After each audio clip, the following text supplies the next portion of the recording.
Hello mga bibi! Welcome to my mini vlog. Sana panoodin nyo.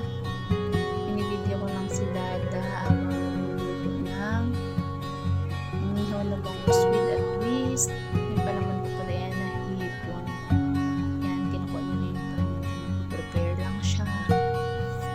Pinupuno nyo yung butter sa mainit na pan. At ilalagay nyo yung ulo ng hipon. Yan, pinipiga-piga nyo lang para lumabas yung katas.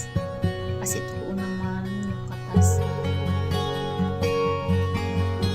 Masarap sa ng hipon.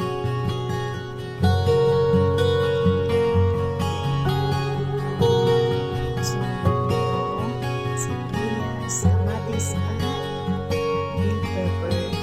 Nakakain mo pala ng face oil.